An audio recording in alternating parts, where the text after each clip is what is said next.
I thought I'd come out to the woods and do some winter woodland photography. I don't think I've been in the woods for a couple of months, so this is a different woods. I haven't been in this woods for about a year. I'm not going to bang on about the rising cost of film. It is what it is. Everything's going up. And because of the cost of rising film, I've ordered a couple of rolls of Fomapan 200 recently.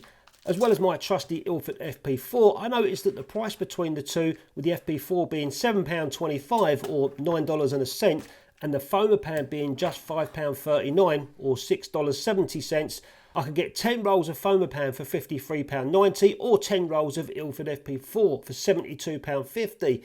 And that's an £18.60 saving if I go for the Fomapan. So with the saving I can get some ID-11, a bottle of Rodno and some sweets, or even a couple of kebabs. But I know Ilford FP4, it's a proper solid film, and I don't think I've had any troubles with FP4 in the past, all the years I've been using it. Fomapan, on the other hand, I have had some issues with their 120 films, mainly with emulsion imperfections. Tiny little flecks on the emulsion that I've noticed in the past. It's a real pain when you're trying to print in the darkroom. So that said, let's shoot some Fomapan 200 and see how it performs.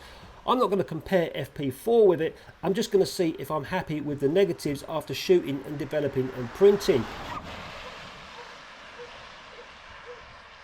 So I just thought it'd be quite nice to bring out a folding camera, shove the 200 Fomapan inside there, walk around these woods and see what we get.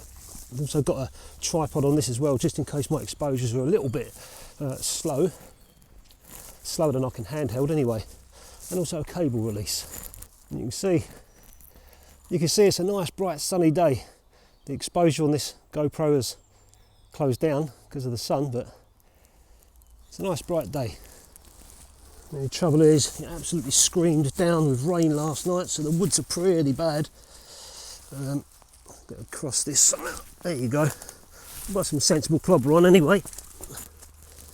The thing with woodland photography is, where do you start? Obviously you've got to chase the light. See, around here's not much cop. This is quite nice, but the light's okay. But the woodland area, especially around where we are, is always so messy, but it's always hard to find some sort of composition when you're in the woods, unless you just keep it simple. And if I look over there, just take photographs of what you see. I mean, that's a beautiful scene in itself. The deeper I get, the worse it gets. Oh, that's crap. I'm looking at that tree there, can you see it, where it's fallen over? That's where I'm sort of heading towards.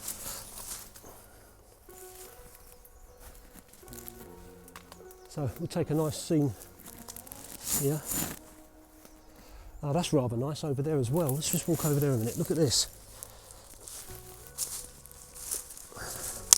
Crikey. Yeah. It's quite a nice scene. I think we've got a little bit of scope going on all around me here, look. So let's settle down and we'll start taking some photographs. So this is real simple metering, incident metering I'm doing. I've set the meter at 200, so I'm going to be shooting this Fomapan at 200, which is what the manufacturer recommends. And it's given me 1/8 of a second at f16, 1/15 of a second at f11. That's what I'm going to shoot at. Hopefully this camera's shutter speeds are working, which I think they are. Up a little bit so we've got more of the trees than the ground. About there. Cock the shutter, take my first shot. I'm already set to frame number 1. Shot done. 1/8 at f11 on this one. So just another simple scene. You've got that branch in the background that's sort of the trunk that's sort of fallen over. Nice bit of floor and all those trees as well. Let's see how this comes out. I've focused in. So 1/8 of a second, f11. Done. This is quite nice. So there's not much going on the floor. There's not much of a mess going on, which is nice. And I've got these little trees here all standing up looking pretty. It's dark in the woods and the sky is a little bit light. f11, 1/8 of a second. Cool. I've already advanced the film. Lights come out a little bit. It looks quite nice. Done. So I've said it before about film being expensive. You know, of course everything's going up. Look at the price of curry and kebabs, Coca-Cola. Everything's going up in price, and I think it just shocks us, you know, when you love something, and that love of yours, whatever it might be, goes up in price. And that's what's happening to the film community at the moment. Oh my God, there's a big puddle there. That's what's happening with the film community at the moment. But you know, we all love our craft. We love shooting film. Of course, we can shoot digital. We know that. Doesn't cost a penny, apart from an SD card if it fails. But we love shooting film. So if you are not in a position to buy heaps of film all the time, I'm certainly not. Just go sparingly with it. Let me get through this. Oh God. Yeah, just go sparingly with it, because you know, again, that's why we like shooting films, we slow down as well. So I don't have to go through oh my God, there's another dog. I don't have to go through here thrashing photographs out like I would on digital, shooting everything that moves. I can slow down with this. So I've only got 12 photographs in here to take. Is what it is. What can you do? The economy at the moment and everything else, everything's going up in price. And film is no different. I couldn't believe the price of that paper developer though from PhotoSpeed. That's sort of gone up over £10 in what, 7 years. But like I say, it is what it is. But I'm grateful that these companies are still making film, you know, for us, because look, the film community has got bigger and bigger and the demand's more. So of course companies are going to churn out more, they're going to employ more staff to keep up with demand, and that costs money. And that money has to come from somewhere, and of course it comes from us, the people that use it, the consumers. But I don't mind supporting these companies, Ilford, Addox, Fomapan, Kentmere, Harman. I don't mind supporting them if I can by buying some stuff for what I enjoy. If it goes up in price, then it goes up in price. You just have to cut back a little bit more, you know.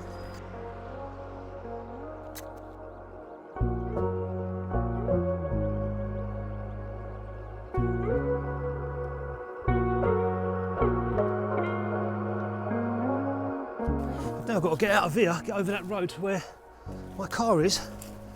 I've got 2 tripods and they're getting caught. They're getting caught on everything. Oh boy. Who'd do vlogging on photography, eh? Don't fall in the road, Roger. Oh, now I'm caught in thorns. It's better. Back on the road. So ID-11 is really easy to mix. It comes in a powder form. It comes with a part A and a part B. You cut off part A and you put it in a 5 litre jug, filled 3/4 of the way up. Give it a good mix until it's all dissolved. And once it's all dissolved, you start with part B. During that time, I have a little look on the massive dev chart and see what times for ID-11 for the Foma 200, and it gives me 8 to 9 minutes. And I'll drop a little bit of time off because I'm rotary processing. And then once my powders are dissolved, top up the jug to make 5 litres, and then I'll get bottling the ID-11 for future use. I'm using 2 accordion bottles here for storage and another spare container which is going to be for immediate use. Finally, label up my bottles so I know exactly the date that it was made, and then get developing my film. And all I need is 100 part to 100 parts, so that's 200 millilitres in this rotary processor, and I'll let that go on for about 7.5 minutes. And to be honest with you, I'm just winging this 7.5 minutes, and I can soon decide after that, when I see the negatives, whether I need to go more or less on the development in future. And it's not so easy to get distilled water here, so I'm using de-ionised water. It's better than tap water. So after developing the film in ID-11, stopping, fixing and washing, it was time to get the negs out and have a look. Some of them come out okay. There was a couple there that were a little bit underexposed. That was my problem with the camera, totally my fault. But I was looking forward to scanning them, seeing what I've got and getting straight into the darkroom. But on the scans, I noticed Fomapan 200 was giving me a few issues, which I think other people have had these in the past as well. Let's have a look at the scans on the computer. So this is a photograph of one of my cameras that I took on the tripod. Nice photograph, got some nice tones going on. I'm really happy with it. This was in the ID-11, but when I zoom in, you can see all these little tiny white dots. I'm thinking to myself, there must be something on the negative. So I went off and cleaned the negative, came back, scanned it again, and this is what I got, what you're seeing here. It's still there. Whether that is something in the ID-11, I don't know. I'm going to have to shoot another roll of Fomapan 200 in a different developer and find out. And this is one of the other scenes as well. Now this one's totally different. This was the road that I walked along with all the fast cars coming through. You can see these little tiny black flecks. I've seen this before on the Fomapan medium format, never on 35mm. But you can see all these little tiny black little dots all over the film. And again, I cleaned this negative, and after cleaning, it's still there, as you can see here. I'm happy with the tones and everything else. Like I said, it's just these little imperfections that are really sending me alarm bells about this film, or about Fomapan's medium format stuff. When you get in the woodlands, like one of these tree shots I shot here, it's disguised, it's camouflage, you can't see it unless you really sort of pixel peep and zoom in, and then you can just about start seeing these dots. But in a print, that wouldn't matter, you wouldn't see them at all. So I was a bit rough with the cleaning. I didn't care if I scratched these negs because they're not any good for printing, so I just sort of gave them a good hard wipe, if you like. And even under the loop on the light box, I can still see these little tiny marks. You can see them here.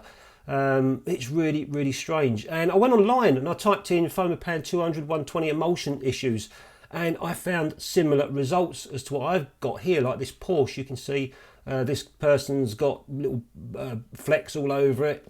And another photograph here, it's coming up on this one as well. So there's certainly some issues going on with the factory and their emulsion. It must be. We can't all be doing the same mistake with developers, or how we're handling it. And again, in this photograph, you can see all over this person's face. But I was trying to find a photograph with those little tiny white specks on, and I couldn't find any at all. So at the moment, I'm thinking maybe that might be the ID-11. So I'm going to shoot another roll of Fomapan 200 and develop that in a different developer and just see what I get. So not one to give up, I absolutely had to try the other roll. So this time I put it in a Fuji 6x9 camera and I set off to the beach. And the idea with the Fuji 6x9, I've only got 8 shots, so I wasn't going to waste a load of my time if the film wasn't going to come out right. And this time, just in case it was something to do with the ID-11, I decided to develop it in a different developer. And I pre-washed the film as well first. I didn't do that on the last time, so I pre-washed the film just in case. And then I got on with the development. And after scanning and looking at the negs, here we go again. I've got those strange white little tiny spots all over the negative. These lovely dogs that I found down the beach. If I go in on these photographs, again, you can see it here as well. I mean, if I go in the dark room with these sort of negatives, it's just going to be an absolute nightmare. So I'd rather not. But this picture here, we've got those phantom black dots coming back again on the emulsion. I have not got a clue what that is, but from my research online, people have had this experience with Fomapan medium format as well. So I'm not the only one. The only thing I guess to do here is maybe contact, in fact I will contact Fomapan and see what they've got to say about it, because it's not fair if they're going to be punching out films and people are getting results like this. They need to know about it, and also the manufacturing batch, or maybe the barcode on the box as well, so they can see where in the production line these films came off. But you can see it's all over these negatives, and unfortunate really. I mean, I'm not even going to bother trying to clean this up in digitally anyway. It would be an absolute nightmare. So none of these photographs are really decent, other than these stones that I took a picture of. You can't see nothing, everything's camouflaged. But so just to eliminate any of my mistakes with the developing or the washing or drying or whatever, I used exactly the same process. I loaded a Nikon camera with a piece of leftover film that I had, and I went around the house and took a few shots. Now I developed these in ID-11 exactly the same way as I did the Fomapan. All the washing, the fixing was the same, using tap water, etc, etc. And they're clean as a whistle. There's none of those white spots on this film at all. So that takes away out of the equation whether my water's hard or anything like that, or my washing was wrong, blah, blah, blah. I've got no white spots. These negatives look clean and easily printable in the darkroom. But they're clean as a whistle. So there's something going on with that Fomapan film that I can't quite put my hands on. And let us know what you think those white spots are. It could be my fault, I don't know. I don't think so, because I did that second test with the 35mm film and I did everything the same, just to check my ID-11, just to check the water, the wash and everything else that I did. And I wasn't able to manage to replicate that issue. So let me know in the comments if you've ever had that. So with all that said, this video came about the other day when I made an order of some film photography stuff that I needed. And normally my go-to is going to be FP4 for what I wanted to do, but I just thought, but you know, the rising cost of film and stuff, can I sort of compromise anywhere? Can I find any film that I'll settle down with that is a bit cheaper? And of course Fomapan was coming up top contender for that. So I thought I'd try the Fomapan 200. I have shot the 200 many a time. In fact, I bought a 100-foot roll of it about a year or so ago, 35mm, and I had no problems with it at all. That's when I thought, you know what, I'm going to try the Fomapan 120 and see if I can enjoy shooting this, see if it's going to give the results that I want. And clearly, there's some issues with the 120 film at Fomapan factory. So I can't go and trust Fomapan for the 120. I'm going to have to stick with Ilford FP4. I trust it, I know it works, and it's done great for me in the past. So this is going to be a lot of my go-to stuff for 120 film for that speed of photography that I'm shooting. And that's not to talk bad of Fomapan, because people do get fantastic results. I didn't see any problem with the tonality in the film that I'd shot. It was just those imperfections.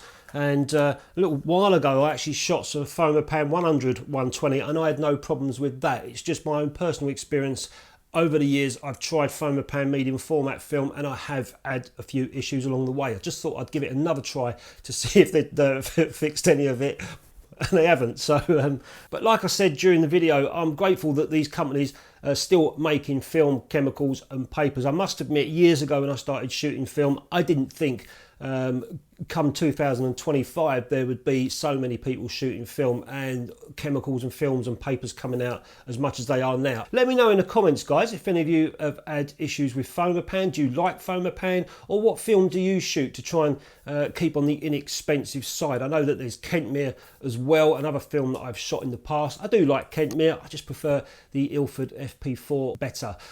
Also, another film that I like shooting recently, and I've got a couple of rolls recently, which is Adox HR50. I've got a couple of rolls of that to shoot coming up in the future. So let me know in the comments, guys. I hope you enjoyed the video, and thanks for watching. Keep shooting, and I'll catch you next time.